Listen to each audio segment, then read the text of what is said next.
so impatient to leave the room. Opening the door wasn't nearly as comforting as I'd thought it might be, the hallway just as black and obscure as everything else. My footsteps were dull thumps against the carpet as I sprinted down the hallway, the door to the guest room fixed in my sight, tall and white.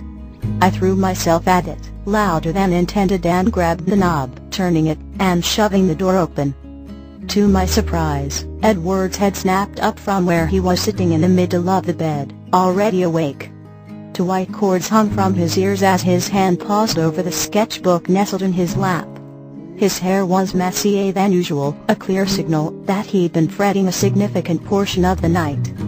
His eyes were dark and tired, lips pressed into a grim line, as he regarded my wild, watery eyes.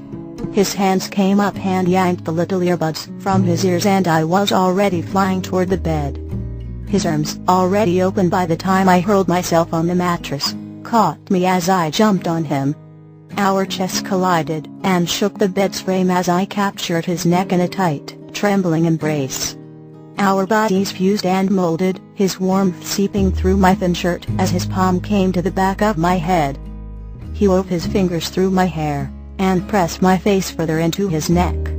He pushed his nose into my hair, breathing in deeply, and seeming to hold it, chest wide and expanded against me. And in that moment, I could finally smell his skin, and feel his arms surrounding me, and I felt selfish for not coming sooner. I'd been so damn focused on not failing that I'd never even stopped to notice that Edward had always wanted to fail this. It occurred to me that he hadn't even bothered trying to sleep without me, and a tight sob built in my chest. I fisted the back of his shirt collar, and ultimately comprehended that he hadn't been joking about the walkie-talkies that day we'd made love in the meadow. He was just too damn stubborn to even consider asking me to shirk this challenge, to admit that it'd be just as hard for him. He'd refused the sleeping pills, and shrugged off my worry, and I'd believed him like a total fool? I wept into his skin and pulled at him, angry for taking so long to realize it. His forearms were hard and dug satisfyingly into my ribs, mashing our bodies as if our souls were capable of merging and becoming one entity. His arms moved restlessly as they grasped me, as if trying to find a more efficient position to bring me closer, even grunting in frustration as they shifted once again. My legs shook with the strain of pushing into him, my nose dug in painfully into his shoulder. He didn't even ask why I was crying, as he tossed his things aside, and lifted us from the bed. He guided my ankles to wrap around his waist, and hook his arms below me, carrying me to the door. I watched the room disappear behind us as he walked the 22 steps to our bed, closing our door behind him with his foot. He lowered me to the mattress, and crawled in beside me, my hands never leaving his shirt, as he slid under the covers and pulled me against him. His face was expressionless, the lines of his jaw sharpened against the dark shadows cast across his skin. He wiped away my regretful tears with the pads of his thumb, allowing it to linger on my cheek.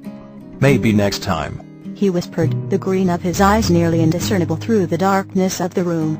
His hair feathered over his forehead, and framed his gaze, cautious and searching. I hooked my foot around his legs and yanked him closer, burying my face in his chest, and shaking my head vehemently. "No next time," I demanded in a thick voice, sniffling my tears away, and still clutching his shirt. "I'll do all the other crap, and I'll keep my mouth shut, even though it's all stupid and I hate it, but not this one. This one stays, no matter what.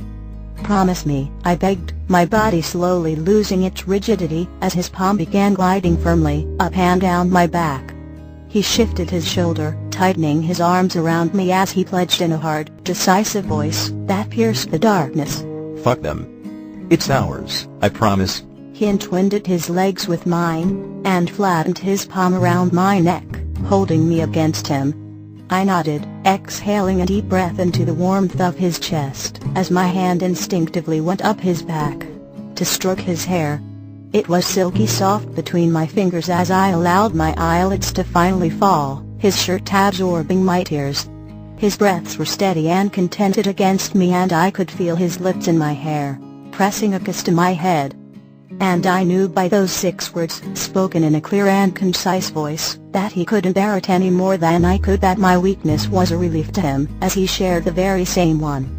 We'd failed this one test, this one analysis, that would prove how far our psyches had come. I dreamed, and Edward hadn't even tried. Tomorrow I'd have to go see Carmen, and I'd have to admit my weakness to her, and to my whole family. I'd have to confess how I'd caved, and had gone to him. But our failure wouldn't be the point of that conversation. I'd focus on how I'd gone to him to seek solace in his love, not his touch. And I was reminded that there were always thin opportunities, and fleeting chances, for do-overs, but that sometimes you couldn't fix what was never broken. I began humming his song, and I remembered seeing my face that day 1 week ago, perfectly etched in graphite and paper on the page of a sketchbook that had been intended for beauty. It had helped me realize that we could work toward not needing each other so desperately. We'd always try to love one another in someone else's version of a healthy way. We could, and probably would, strive very hard to meet these goals, and it would never matter. They'd always be exercises in futility. However, when the sun rose in the morning, shining through our balcony doors, we'd open our eyes, and we'd be okay. Not perfect, not entirely healthy, not even rational, where our love for one another was concerned. Just okay. Merely sufficient, at best.